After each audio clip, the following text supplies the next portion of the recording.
Three, two, one, let's jam. Hello and welcome, everyone. I'm Corey Hoffstein, and this is Flirting with Models, the podcast that pulls back the curtain to discover the human factor behind the quantitative strategy. Corey Hoffstein is the co-founder and chief investment officer of Newfound Research. Due to industry regulations, he will not discuss any of Newfound Research's funds on this podcast. All opinions expressed by podcast participants are solely their own opinion and do not reflect the opinion of Newfound Research. This podcast is for informational purposes only and should not be relied upon as a basis for investment decisions. Clients of Newfound Research may maintain positions in securities discussed in this podcast. For more information, visit thinknewfound.com. My guest this episode is Devin Anderson, co-founder of Convexitas. The theme of this episode, as you can likely guess from the title, is strategy versus structure. While we often focus on strategy specifics on this podcast, Devin hosts a masterclass as to why the structure you wrap your strategy in can ultimately determine the type of strategy you can deliver. Specifically, we discuss option-based tail hedging and the types of strategies that can be delivered in hedge fund, mutual fund, ETF, and separate account wrappers. In the back half of the conversation, we dive into how Convexitas implements their risk mitigating strategies. Specifically, Devin explains why Convexitas focuses on convexity with respect to the S&P 500 and actually refuses to customize this mandate despite having the ability to do so at scale. Finally, we end the conversation on a bit of a spicier note, where Devin explains why most market pundits overstate the influence that large scheduled derivative roles might have on the underlying market. Please enjoy my conversation with Devin Anderson. Devin, welcome to the podcast. Excited to have you here. This is going to be a pretty unique episode for Flirting with Models, so I'm excited to dive into things. Before we do, though, maybe you could start off with a little bit of background, let folks know who you are and what you're working on now at Convexitas. Sure. So my name is Devin Anderson. I'm a co-founder of Convexitas along with my partner, Seth Francis. We are a boutique asset manager specializing in derivative overlay strategies in small institution, high net worth, RIA, wealth-like channels. I have actually an institutional background. I worked at Deutsche Bank for 15 years in a variety of derivative desk trading roles in the investment bank, as well as tangentially to the private bank in that capacity, from flow salesperson to running a structuring desk and the non-flow solutions business at Deutsche Bank for a period of time. Also spent a couple of years in the capital release unit after we shut down equities, liquidating those businesses, which is a fascinating experience to have worked at a disposal unit, or a more colloquially called a bad bank. Before that, I had a whole career in technology where I was one of the early members of some very early days, like 1996 AOL and CompuServe era internet service providers, some commercial internet businesses, and some data center businesses. And I did that before going to business school, which led me to finance. So I've actually had a tech background as well as a relatively long derivatives background. And now Zed and I are running an asset manager. Well, I think those two backgrounds are going to come together nicely for listeners as they sort of understand what you're bringing to market with Convexitas. And as I mentioned, this is going to be a pretty unique episode as it relates to sort of the back catalog of episodes I have, because we're going to spend a lot less time talking about strategy and a lot more time talking about how structure can enable or prohibit strategy, particularly as it relates to the realm of tail hedging. So we're going to be talking mutual funds versus ETFs versus SMAs. And to start us off, I was hoping you could explain this concept of the long volatility, tax, scalability triad.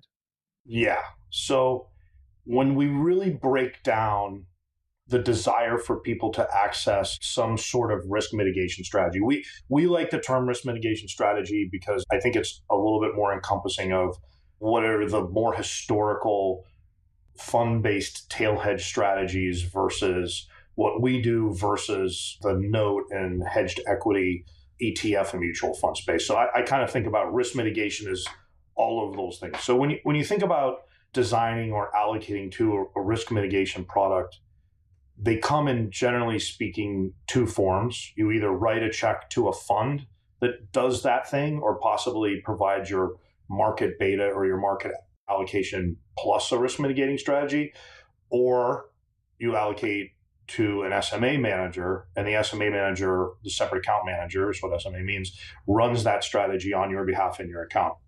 The path that you go down between these two things has very serious consequential decisions for everything from the opportunity set that you have as the manager and the things that you can do as the manager to deliver those returns, all the way down to the tax consequences for the individual investor. So you have to make very fundamental trade-offs between the investment efficacy of the product, the tax treatment of the product, and then how scalable it is, and is it a reasonable business for the investment manager. And of these three things, you can't have all of them. So you can create very scalable businesses that don't have a ton of investment flexibility and are essentially a trading strategy on a treadmill that also ends up with a lot of path dependency risk, but could be okay on the tax standpoint. You can create things that are very tax efficient, but are horribly unscalable for the investment manager. So the point is, you can't just have all three of these things. You're going to have to make choices between path dependency, tax, and scalability.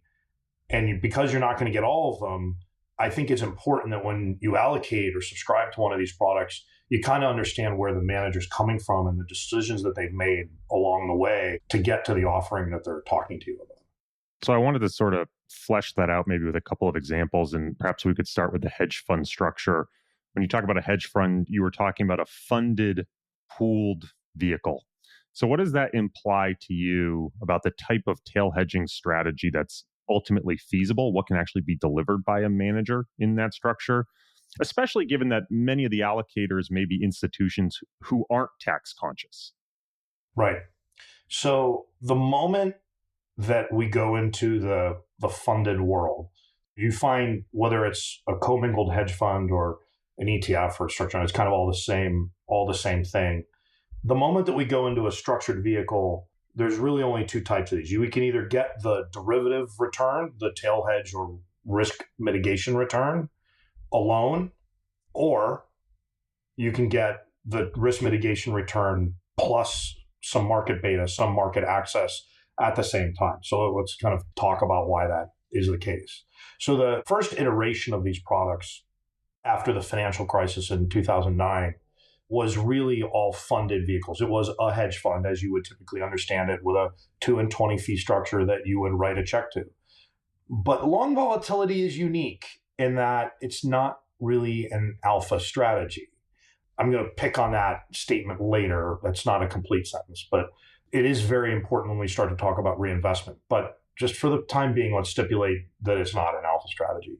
So when you allocate to this fund, you're taking assets away from everything else that you're doing, from the rest of your alpha and beta portfolio. And that's not optimal, right? So you don't want to do as little of that as possible. So, historically, like, how much assets are people really willing to take away from their portfolio in order to implement a risk mitigating strategy? The answer is 2 to 4%, right? And we've got almost 2 decades of investing experience to tell us that that's true. Well, if you're allocating 2% of your portfolio to something that's convex and you need it to be meaningful at the portfolio level, well, then that thing that you allocate 2% to has to allocate 10,000, 20,000% in order to be very meaningful at the portfolio level. If you have a 20, 30% drawdown of public market equities. If you know that that's your bogey as the manager, there's actually a very small subset of things that you can do in order to be able to generate those kinds of returns on a drawdown, right? And it can only be really the biggest drawdowns. And all of those basically come down to relying on a substantial expansion of implied volatility and then the convexity that comes along with that, i.e., as the market goes lower, you're getting longer vol, which is also going up a lot. That's what we mean by volatility convexity.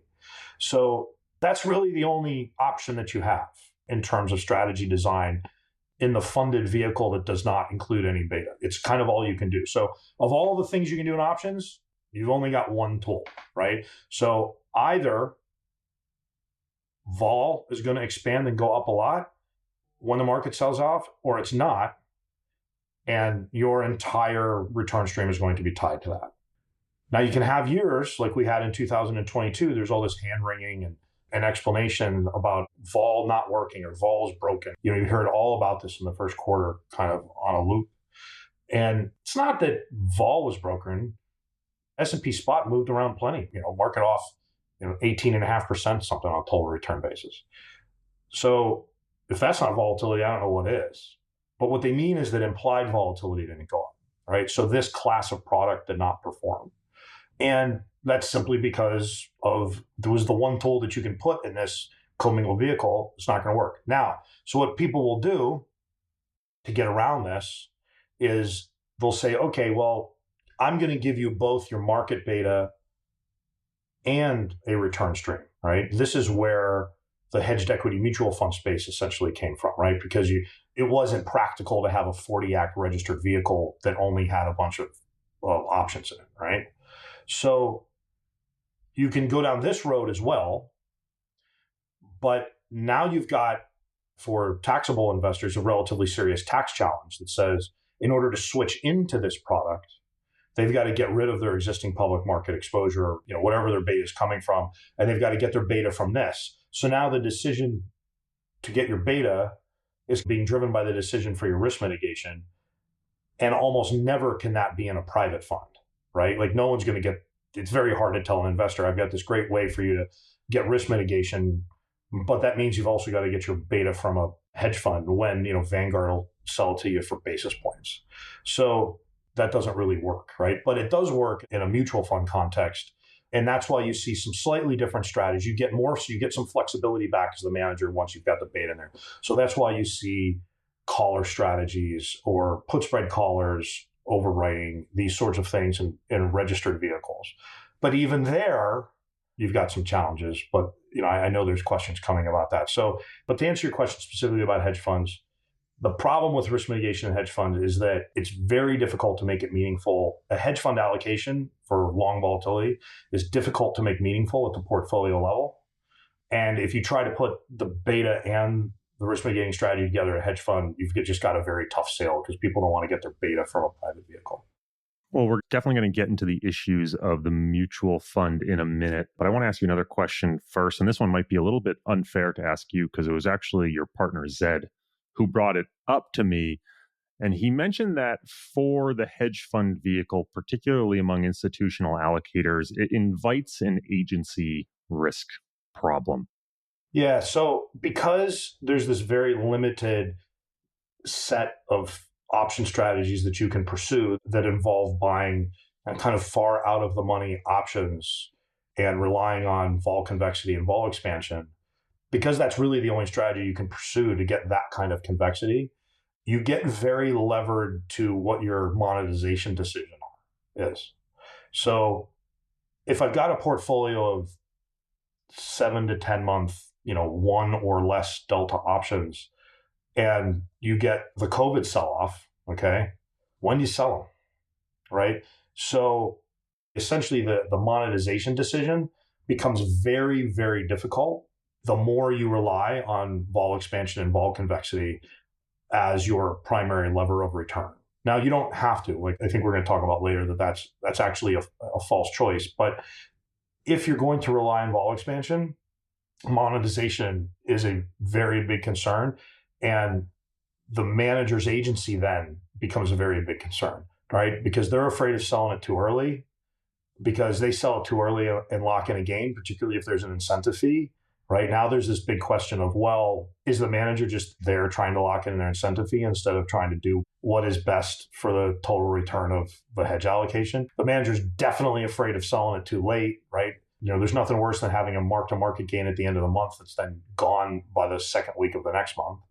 So it's just a very hard problem that ultimately is most likely to get resolved by the manager monetizing too much or too quickly. So let's now dive into the mutual fund structure. You started to talk about how that structure allows managers to consider implementing slightly different tail hedging strategies. I'm not sure it's wholly obvious to me why they couldn't be inherently limited to the same strategies that are available in the hedge fund space. Maybe you can expand on that for me. So in the hedged equity mutual fund space, as a rule, those products are not just the options in the fund. It's not just the risk mitigating strategy in the fund. It's the risk mitigating strategy plus the market beta, plus the market access, right? Plus the S&P or some replication portfolio. So because now they control both sides of it, their returns essentially don't have to be 10,000% in order to be meaningful at the portfolio level because they control the underlying portfolio as well. So now we can start talking about things like collars and put spread collars, which are the popular strategies that are implemented in hedged equity mutual funds. The thing here is that those strategies tend to get pretty path dependent. So COVID sell-off happens right before a quarter end expiration of S&P options, market sells off into expiry, the roll happens, and you've monetized all this stuff. Looks great, right? But if the COVID sell-off happens in April instead, now it's a much different question of what those returns would have looked like.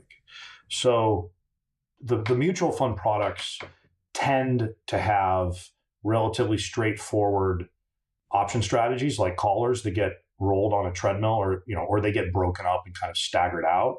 But because of that, they tend to have a fair amount of path dependency embedded in them. So they're not necessarily managing to the total risk all the time. They're managing to the calendar of the expiry of their trades.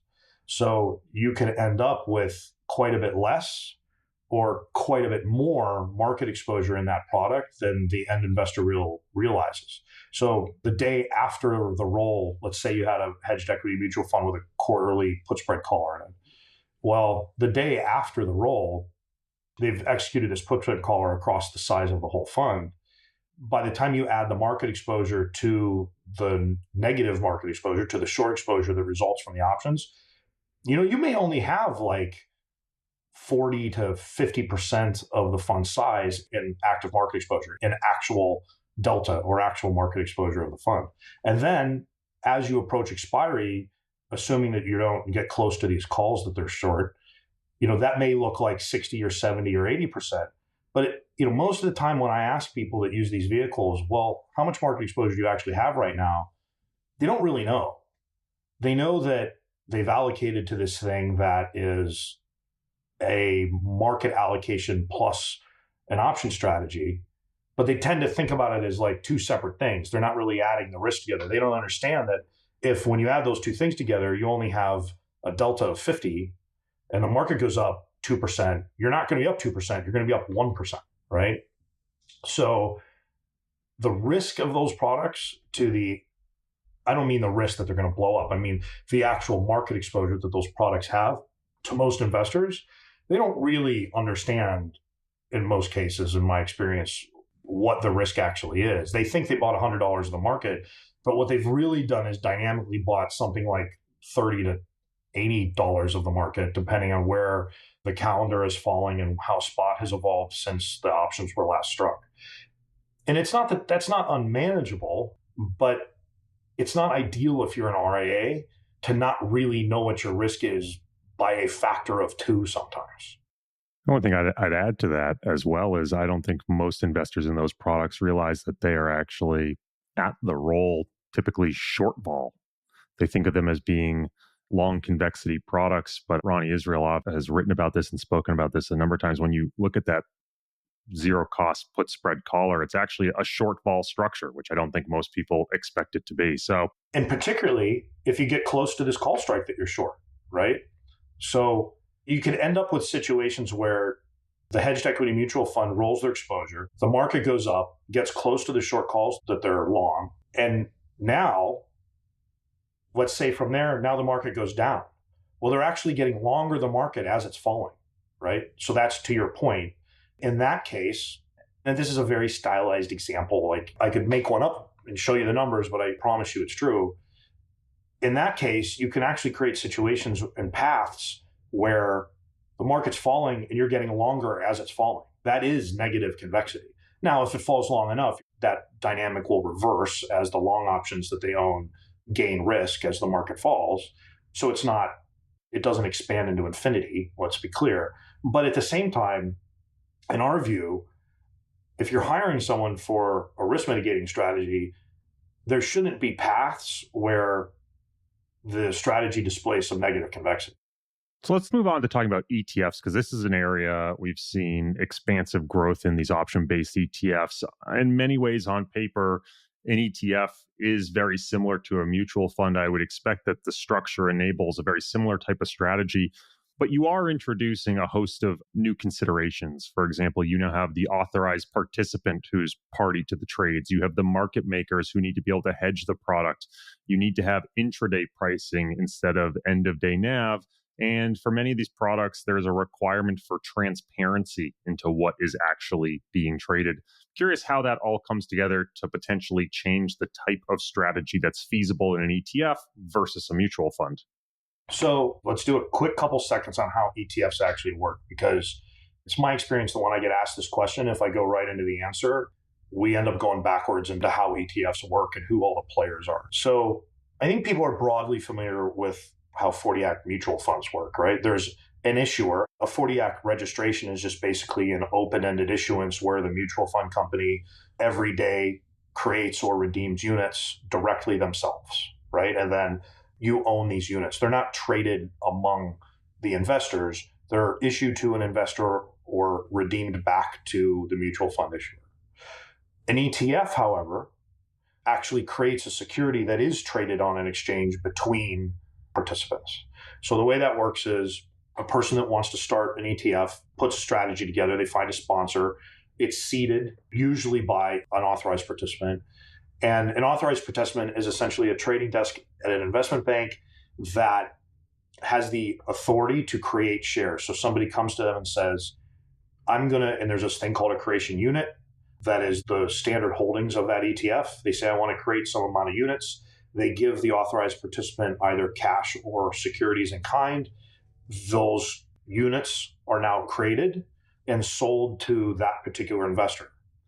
So that's the role of the authorized participant. They're essentially the gateway to creation and redemption. But now that these things have been created, they can be traded on an exchange directly between investors, which means that market makers, either electronic market makers or high-touch liquidity providers at investment banks, need to make markets on those ETFs. So in order to make a market on something, in my role as a market maker, I'm very likely to have inventory of that thing at specific times. And given that I'm going to have inventory of it, and I'm going to have to know what the value of it is, which means I need to know the contents of the ETF. And ideally, the contents of that is not going to change a lot, because I want some certainty about what is in the thing that I'm being asked to make two-way market on. As a market maker, I'm in a role where I have to show a bid, a price I'm going to buy, and an ask, a price at which I'm going to sell of whatever this thing is. So I need to know what's in there so that I can reasonably and professionally make a market on this ETF. So all that's fine. ETFs are great. The trick is, when it comes to risk mitigation, is that by definition, we're talking about strategies that are very convex. So a thing that's very convex doesn't do well in an ETF, because the market maker who has to make a market on the ETF is not going to be confident that they know what the value of it is, right? So it's one thing to say, I have an ETF that has a bunch of stocks in it, and I can easily observe the price of all those stocks and multiply it by the weights. And in real time, it's pretty easy for me to come up with the value of an ETF that's got a whole bunch of stocks in it. Even if, in the case of an ETF that is beta plus a bunch of options, even if I could reasonably calculate the current value at that point in time of all the options, once I have the inventory, it's very possible that the value of those things can change very rapidly, which is not a desirable feature for the guy sitting in the ETF market making seat. So can it be modeled and can it be automated? Yes, of course, right? But that means that someone at Virtu or Citadel Securities is going to have to sit down and code something, right, at some level of abstraction to make a market on your thing. And worse, and in kind of in the Convexitas case, if your option strategy is high turnover, which necessarily good option strategies in the risk mitigating space should be in order to maintain risk at the level that you need, because the risk changes quickly because they are convex, that's even worse for the ETF market maker, because anything that changes a lot isn't great either, because now you just don't know what's in the basket. So this need to know what's in the basket, as well as to be able to value and manage the risk of what's in the basket, are critical requirements of anyone making a market on an ETF.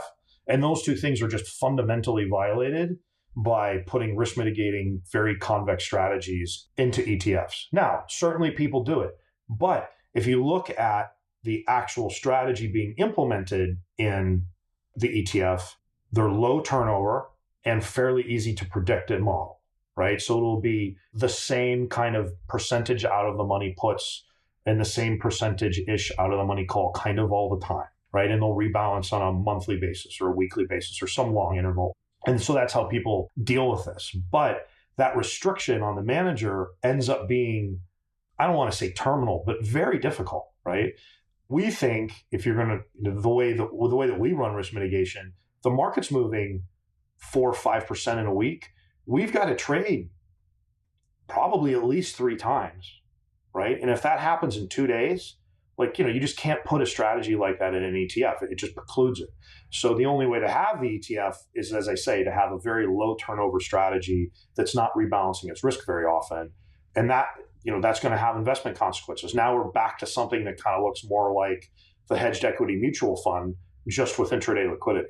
Well, I'm not sure how badly you really need the intraday liquidity in this case. So that's, you end up taking on board really material trade-offs when you think about this ETF structure. We've had a lot of people just say to us, look, we love this thing, but it would be a hell of a lot easier if I could just punch it up in my system and it cleared on DTCC.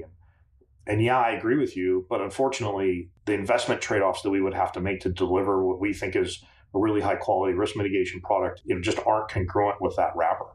Well, that brings us to the wrapper of choice for you, which is the separately managed account. And as you mentioned, that is not the wrapper of choice for many advisors today. In many ways, it's a throwback. I don't think I've seen an advisor have an all equity SMA that they're hosting for their clients since, 2010. They've mostly migrated to ETF and mutual fund model portfolios. But I know that what you're trying to implement in an SMA is far more difficult and complex than, say, an all equity, fairly vanilla SMA. Can you talk to that a bit? What makes implementing the SMA at scale with derivatives so much more complex than vanilla equities?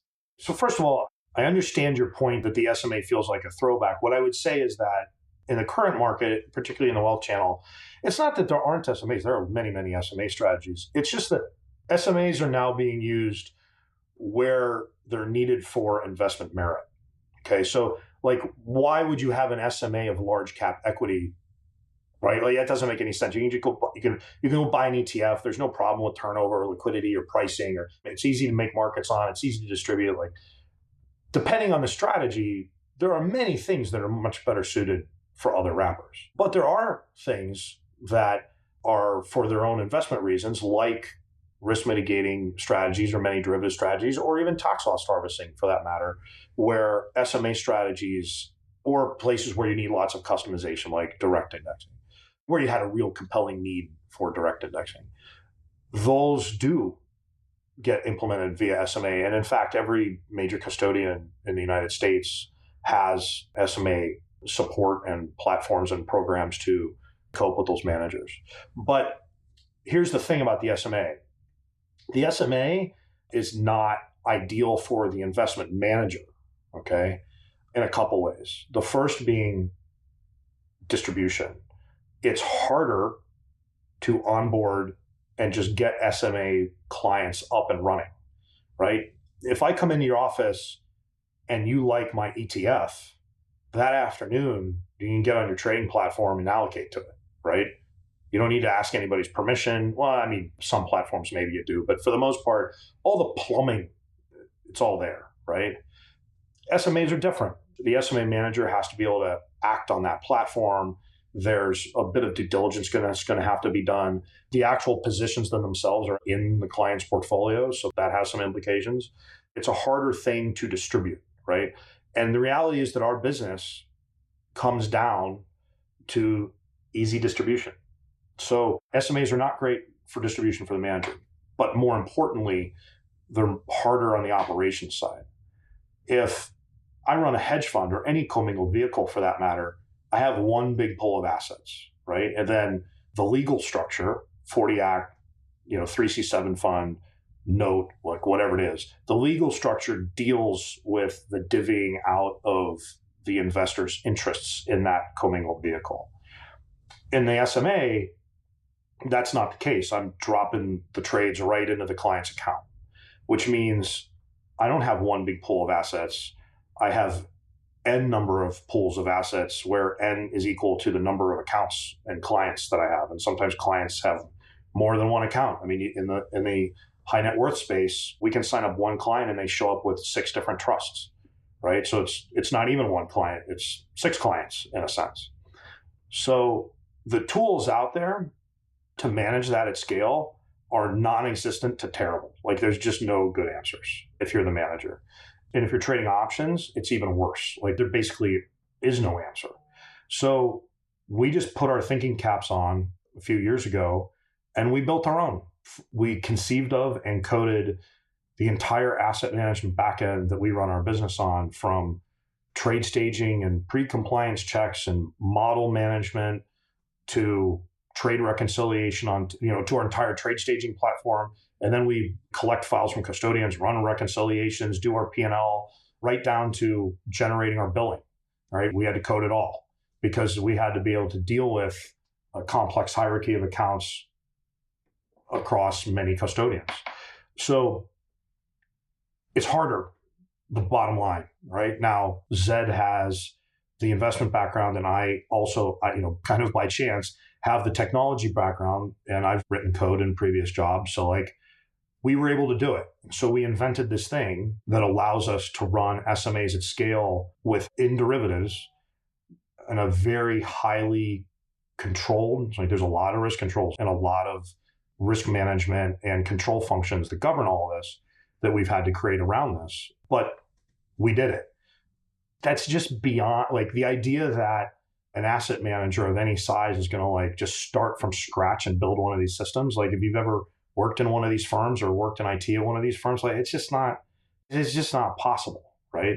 So to some extent, being a startup business 2.5 years ago and starting from an empty AWS account and a blank screen of Python was a real advantage in that we've created now a tool that effectively solves this problem. We're currently running many mandates across 6 custodians, and we can do it with 3 people and no stress, right?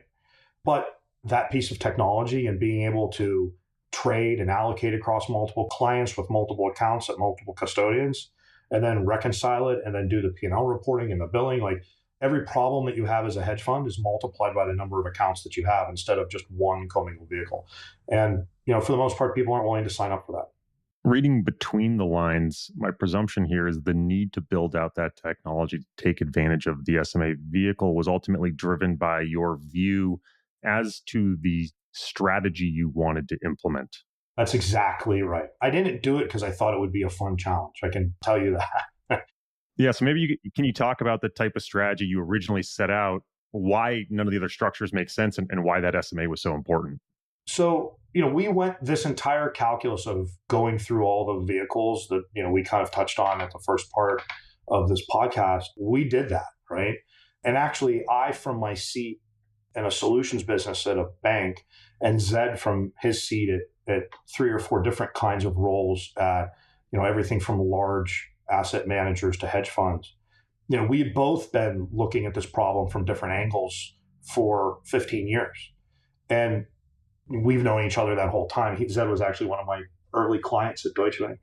And I was approaching the end of my time in the capital release unit, and Zed was looking to figure out his next thing. And, we just said, and we started talking and went, well, if we threw out all the operational constraints We just didn't pay attention to them for an hour.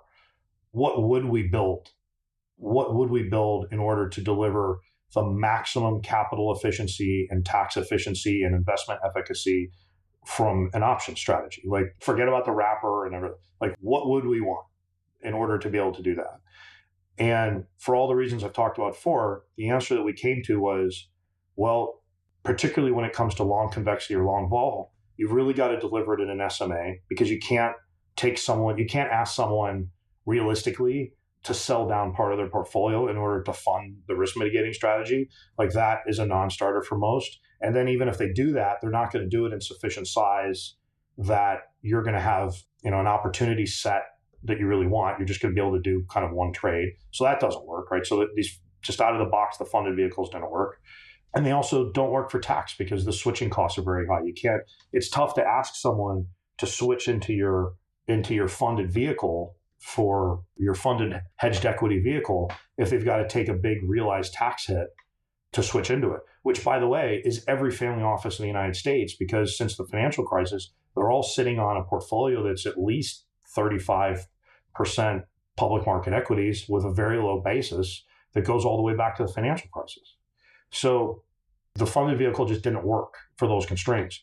And then if you want to integrate well with tax loss harvesting and direct indexing, which are the important trends in the retail world, well, those folks are using SMAs anyway, right? And we need to be able to interact with that. And in fact, there's some interesting but kind of complex tax efficiencies between derivative strategies and tax loss that you can flesh out if you're both running it as an SMA strategy. So in our view, really the only way to tick all the boxes on the investment side and really deliver the full power of derivatives, which are an unfunded instrument, is to not put them through a funded intermediation, right? If you want to give someone the full power of the unfunded thing, you've got to let it be unfunded for them, right? Rather than wrapping it up in a funded vehicle for your own convenience. So then we just said, okay, well, if we're going to do that, what's the technology stack that we need in order to be able to do it at scale and operate it many custodians with many accounts and many mandates? And so we built a technology infrastructure to be able to do it. And, we're really proud of it. Combination of Zed's accumulated investment experience and my accumulated technology experience. And, it's been working for the last 18 months. We've done, something like 17,000 trades or something through this thing. That's working. You somewhat said it there explicitly, or at least alluded to it there, but you said it explicitly in our pre-call and preparing for this episode. You said you shouldn't have to fund an unfunded strategy. And sort of reading between the lines here, it sounds to me, right, again, when you are ingesting an investor's securities and using them as collateral for your derivatives overlay, ultimately, this is a question of margin, which to me introduces the risk of path dependency. One of the things I always say is that risk can't be destroyed, only transformed. When we go from a funded structure where an investor has to explicitly sell down their beta and put it in a pooled vehicle, they're not necessarily taking any of that margin or collateral risk, but they are explicitly running down that beta. Versus, I think in what you're talking about, they're able to retain the beta. They don't have to make that trade-off. They don't have to consider the tax implications of making that trade. But there is potentially some inherent path dependency that gets introduced through a potential margin call at some point. So hoping maybe you could talk to me about these trade-offs and maybe why you see it not really as a trade-off, that the risk isn't there. So it really comes down to strategy. So we actually do more than risk mitigating strategies. We have some other beta replicating strategies and some other things that we do. And this issue is specific to the strategy.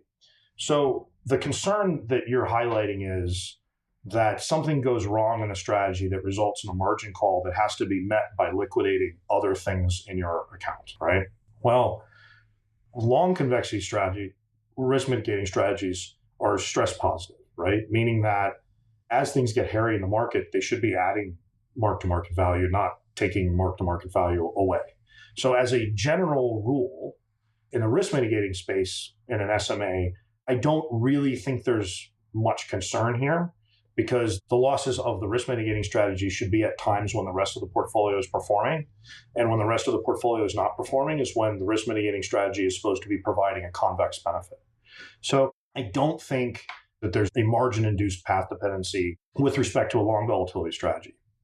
However, with respect to strategies that have lots of short or have potential short option exposure to them, yes, it's a concern, right? So if you're going to hire an SMA manager, any SMA manager, you need to be real clear about what the risk limits are and what the shock scenarios are. We're very explicit about what we call guardrails. For any strategy, we have a list of things that is denominated in risk. You have to have a minimum of this much market exposure and a maximum of this much market exposure and a minimum and a maximum amount of convexity. And then there's some scenario stuff too, right? So you've got to have those limits in place to help manage these situations. But even then, when it comes to short options, things can go wrong in unexpected and seemingly novel ways. So yeah, it's a risk, but I think it's very dependent on the strategy that we're talking about. The scalability of the technology solution you've built seems like it naturally lends itself to a high degree of potential customization for clients. And I would imagine that would be perceived as a value add. Yet in our pre-call, one of the things you said to me is that you don't refuse customization because you're lazy, but you didn't tell me why you did refuse customization. So I'm curious, why will you not customize your hedging overlays for clients? Yeah, so this is really, really important. And the answer is that there's an investable opportunity set in the options market, just like there's an investable opportunity set in any underlying market or cash market for anything. And that opportunity set does not care what's in your portfolio. It is what it is, and it results from the structural imbalances and biases in the options market. So all good options trading has to start from biases in options prices. All too often, when I hear people talk about derivative trades, particularly in the wealth space, it's like I have some story or some view on a sector or a stock or an index, and then it's like, well, I can do this derivative trade, and people start drawing hockey sticks, hockey stick like payoffs and quoting option prices. But see, the problem is that's not enough, right? If you're going to do an options trade, you have to have a view on two things at once, at least, actually. Actually, I'm going to say three things at once. You have to have a view on whatever the underlying thing is. I think some sector is going to go up. Fine. But in order to jump from just going and buying the ETF that represents that sector exposure into an option on that ETF, you should have a view on the value of that option as well. Just because you can describe the price and payout at expiry doesn't mean that it's valuable. The option can be overpriced or underpriced. So really, if you're going to trade options, you need to have a view on at least three things. The underlying itself, right? On the specific structure that you've chosen, right? Those are the two things I see a lot. But then the third thing that I almost never see if it's not coming from a professional derivatives manager is what's the price of that option, right? And I don't want to get super bogged down in the technicals of how we manage that price or, how we articulate that price. Most commonly, that's going to be expressed as implied volatility, but there are kind of many ways we could do it. It's not the only acceptable answer. But you've got to have a view on the value of the thing at the level of the derivatives, right? Well, so where does that value come from? It comes from, in derivatives markets, mostly flows. So whether it's people selling options for yield or certain actors that have to buy downside protection for statutory reasons, like insurance companies, or whether it's coming from structured product rehedging, those things all have impacts on derivative prices. And we can take those and jumping off from there, we can build product from that. So in order to really have an option strategy, you've got to have a view on direction, possibly. Relative value of all funds are kind of a separate matter. We could put that aside. Options in the wealth and family office space for small institutions, you've got to have a view on direction, and you've got to have a view on the value of the thing that you're buying, right? So the view on the options, or kind of the biases in the options, that doesn't change just because you have a portfolio that looks more like Russell 2000 than it does S&P, unfortunately. So we get asked all the time, can you take your strategy that you use in the S&P and then just run it for me on the Russell? And the answer is no, because the market for Russell and NASDAQ options is a completely different dynamic than the S&P. There's almost no meaningful structured product issuance on it. There's almost no meaningful insurance activity in those or pension activity in those indices. Like the biases that are present in the S&P are completely different in those products, right? Or we'll get asked, can you take your sector exposure strategy in X sector and move it from, can you do that in energy instead of technology? And we're like, no, because again, the market dynamics are completely different. So now that's not to say that you can't customize sizing. You can actually do quite a bit by sizing. And in fact, taking one well-expressed and one managed product, like as we do, and then allowing people to size at different levels relative to the assets that they own and change those sizes because we have the technology to take size changes easily, that we can actually accomplish a lot by sizing well. So what I'm trying to say is that the investment opportunity and the returns are driven from the value on the option surface. And that's not going to have anything to do with within your underlying portfolio. What we can help you do is say, do the things that you own, do they look like what we do enough that we're not introducing a terrible amount of basis by using an S&P based strategy? And we tell people if it is. I mean, we probably turn a couple people away a month that say, well, I really like the shape of the risk that you deliver, but my portfolio is 25 microcaps. And we're like, sorry, that doesn't work. So could we come up with, we get asked, can you come up with a strategy that can give me what I want? And our answer is possibly for a minimum size. And if there is actually a market bias in the options that you're asking us to trade that we can access, right? Because if we aren't starting from that imbalance or that bias, then I'm not sure where the value is coming from. If you're trading an identical strategy across, I think you mentioned 6 different custodians, it strikes me that you might run a risk where as you start to execute that strategy, you're showing your hand and creating worse execution with every custodian that you go and execute with, particularly during periods of acute market stress where a given trade might drive prices further than in a less stressful period. And I understand that a random rotation solves this problem from a fiduciary perspective, but that seems like little consolation to me for the client accounts that are at the 6th custodian who might achieve, a worse convexity profile during a crisis because they were the last to execute. Can you talk a little bit about how you think about managing that risk? Yeah, I mean, this is a challenge for any SMA strategy, not just ours, but it comes down to the liquidity of the thing that you're trading. So, S&P options, we do have a randomized custodial execution. So essentially the way it works is we have a master account, a block account at each custodian that requires us to execute via captive execution. And we trade it within that block account, we allocate it to all of our accounts. The order at which we trade each of those block accounts, we randomize as part of our own best execution policy. But when we're talking about the liquidity of S&P options, and in fact, almost all of our strategies, it just ends up not being that relevant in context of the depth of the S&P. And when we look, our experience actually is that more often than not, like we end up trading it at the same price across all those custodians or within a tick almost all of the time. Not each and every time, and certainly when things are moving fast, things are moving fast. But because of the technology infrastructure that we have in place, like we can communicate and get orders out quickly in a sequence. And it's not as if, one has to be executed completely before the next. Like we can execute in multiple places. But the other thing is it's also all going out in S&P options, which has enough depth that it's just not that big of a concern.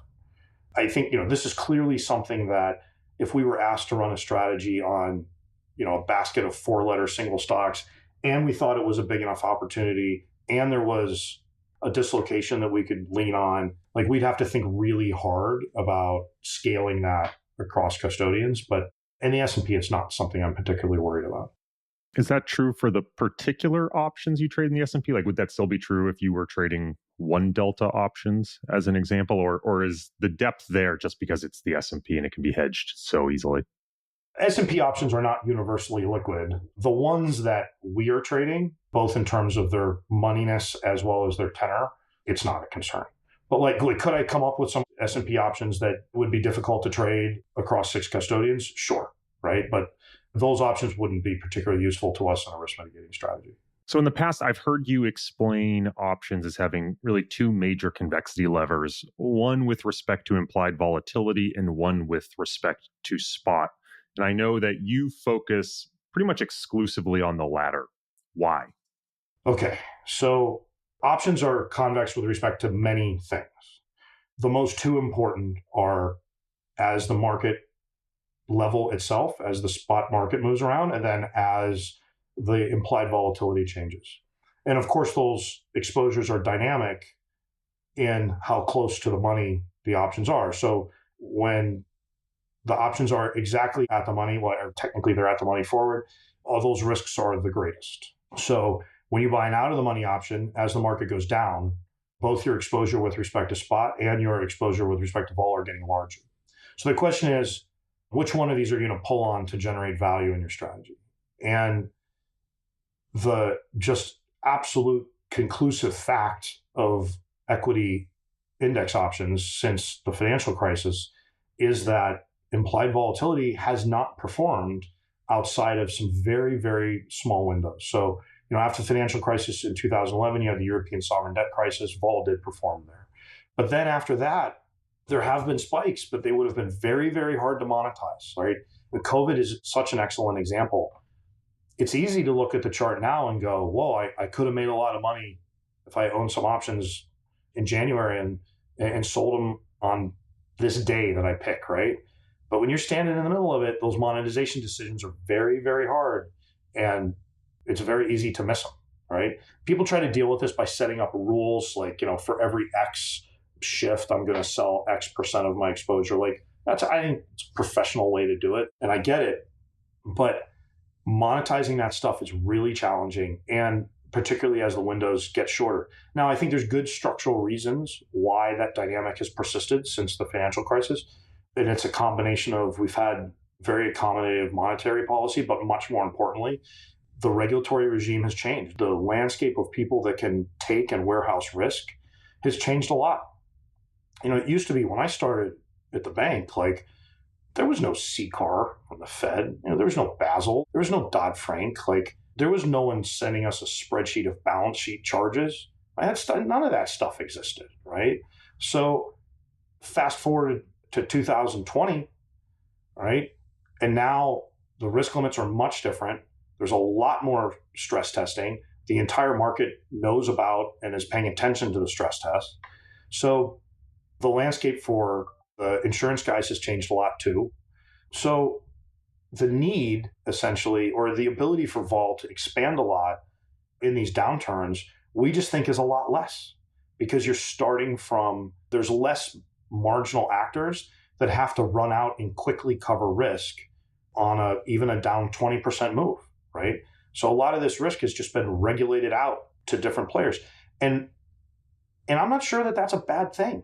You said before, you can't destroy risk, you can only transfer it. I mean, the way that derivatives at the end of the day are a risk transfer tool that should be used to spread risk from someone that doesn't want it to someone who's willing to bear it for a fair price. So to some extent, the fact that we haven't had major vol expansion in the last decade plus is a sign, I think, that that process is probably healthier than it was beforehand. But it doesn't help you if you're running a risk mitigating strategy and you're trying to access that as a lever of value. What does work and what has worked is convexity with respect to spot. It worked last year, and as long as the market itself is volatile, it will continue to work. Low realized volatility solves are possible, though less likely.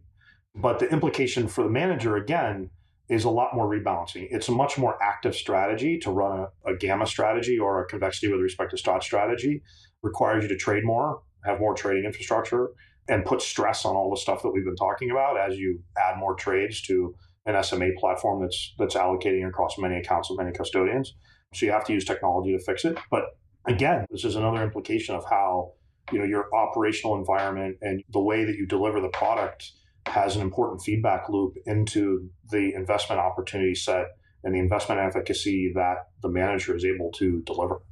So, we think that based on both the supply and demand and behavior of implied volatility, really since the financial crisis, and combined with a different regulatory environment, we think convexity with respect to spot is the better lever of value for now. Like, could that change, right? If we went through a big deregulation cycle and a slightly different monetary policy regime, like, could that change? Sure. And, we'll have to adapt if it does. But for now, we think this is the way to go. So if your view is that convexity with respect to spot is the lever you want to pull on, and I'll maybe lead you into saying something you wouldn't say, which is maybe you don't want any vega exposure. You want to minimize that vega. Why bother trading options at all? Why not just delta replicate the options using something like a futures overlay on a client account and avoid a tremendous amount of headache? Yeah, this is a great question. And in fact, there are people out there that answer this. And I get asked by clients that I've known, like, hey, Devin, this guy's offering me a replication strategy. Can you talk to me about what the risks of that are? Like, this is a great question. So first of all, let's just talk about what kind of options are theoretically and the replication, because this gets to the heart of that strategy. And I think that this is kind of an interesting conversation, because if you can get your mind around this, I think this is an important way of thinking about options.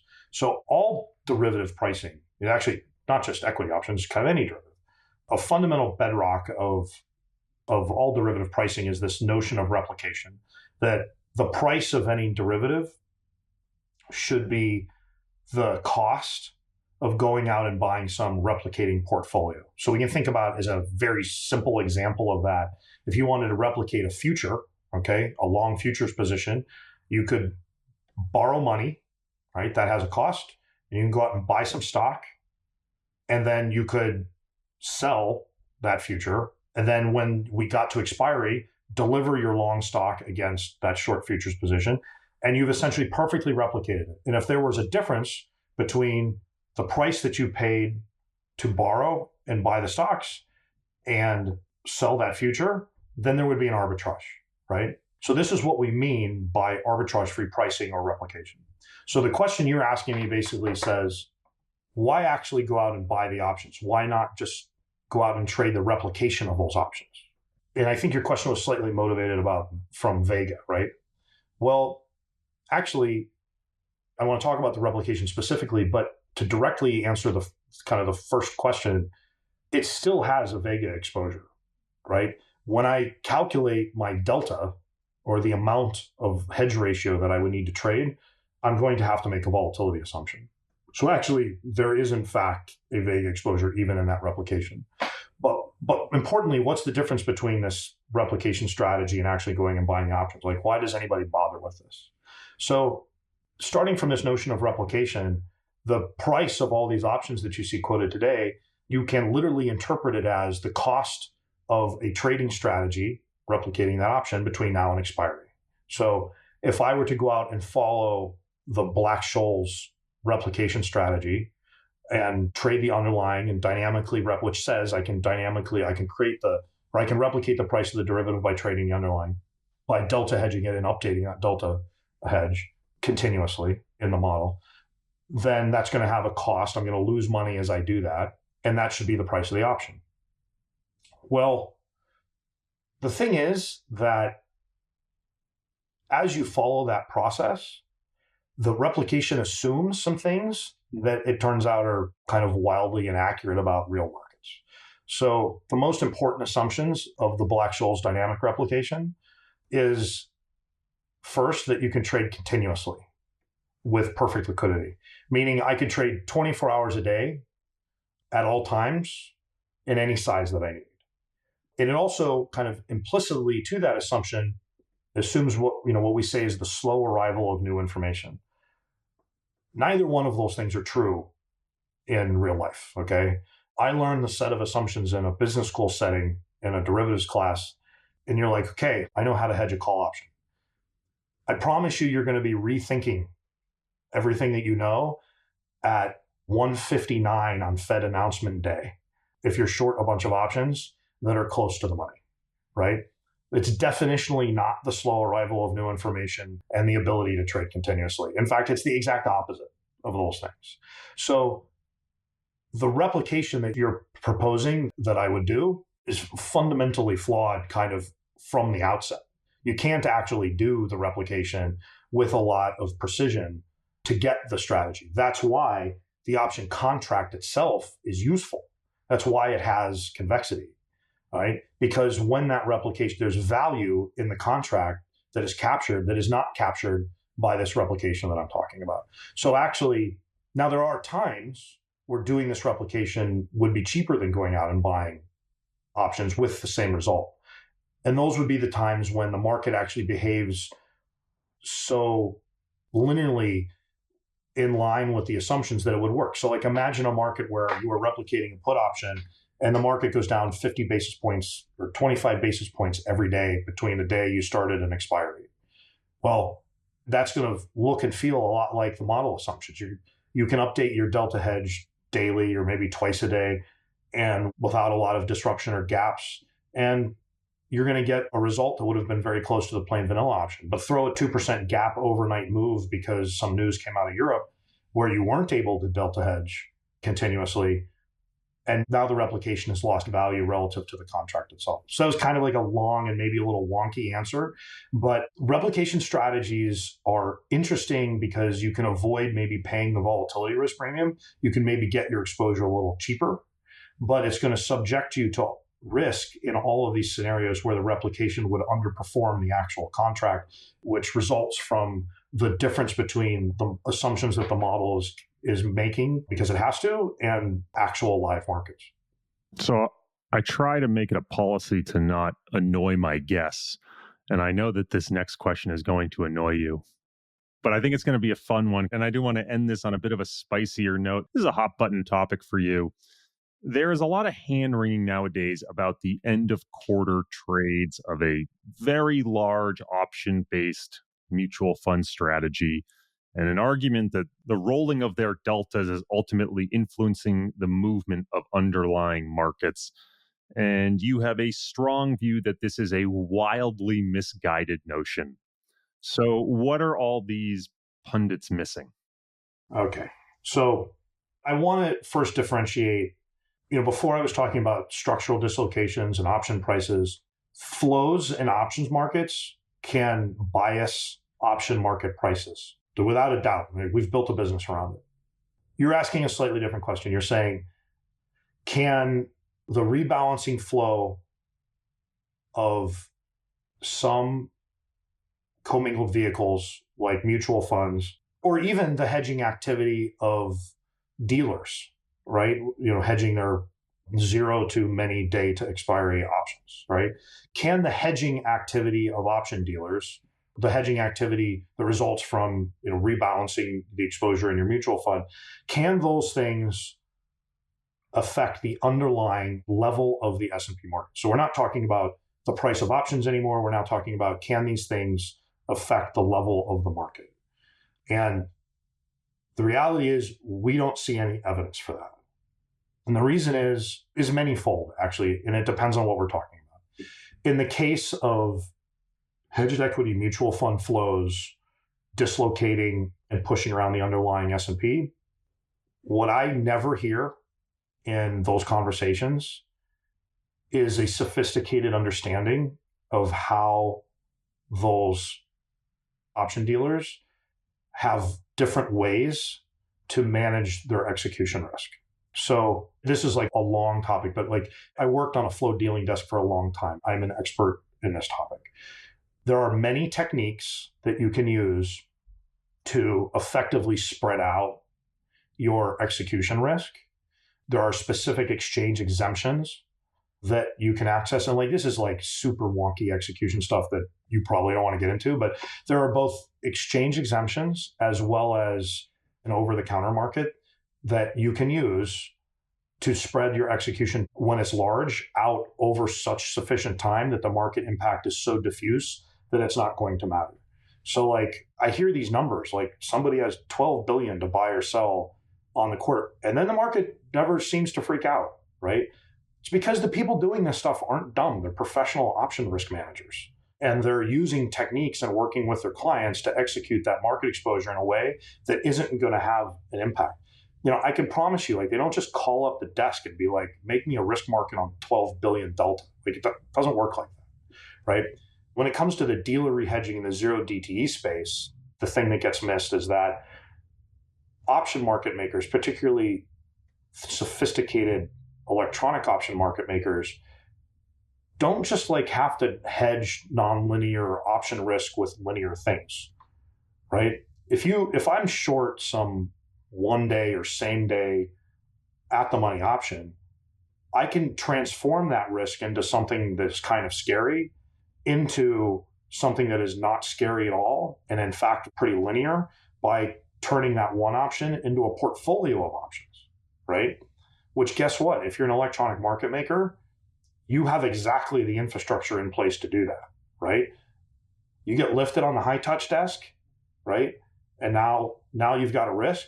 Well, now we start offering all the options around it, or possibly, things a couple days from expiry, and we can transform that risk into something that is far more manageable. So it's not as if you just trade these products in isolation and then delta hedge them and say, Jesus, take the wheel.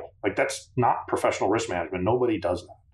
So, there are both ways to work with clients who have big orders to diffuse that impact over time, as well as ways to transform your risk, essentially taking, one strike and turning it into many strikes into a portfolio that smooths those exposures out. And between combining those techniques, that's what option market makers do. They get paid a very small edge to facilitate those trades and transform those risks into something that they can manage either themselves or by spreading that risk off to someone else that actually wants that risk. So I don't really ever hear people talking about the tied hedge exemption or even alluding to its existence in this conversation. And I don't ever hear people talking about professional risk management and how you can take scary risk and make it non-scary by turning it into a portfolio of things. But that's actually what's going on.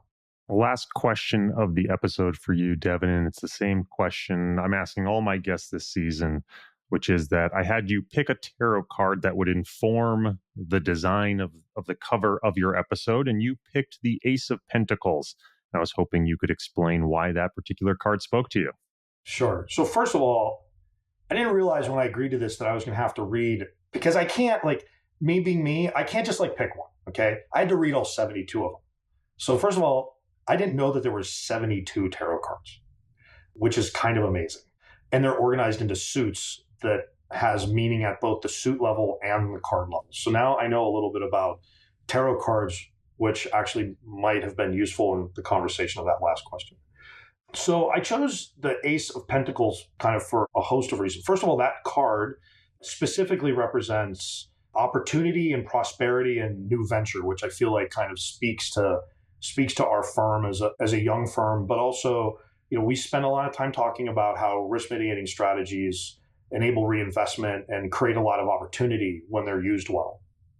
So, it kind of spoke to me on that level. But more broadly, that whole suit of tarot cards deals with investments in these themes of abundance and reliability and diligence and hard work that I kind of feel are things that are germane to our strategy and kind of how Zed and I view our role in the service that we're providing to serve our clients.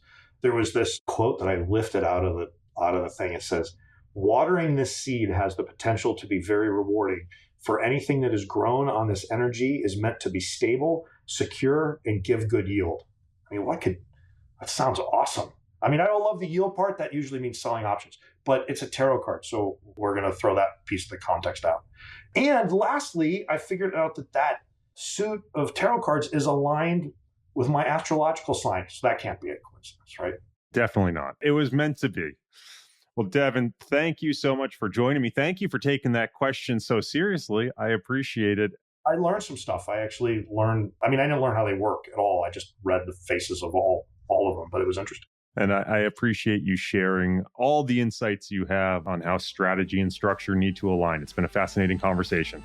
Thanks, Corey. Be well. Thanks for having us.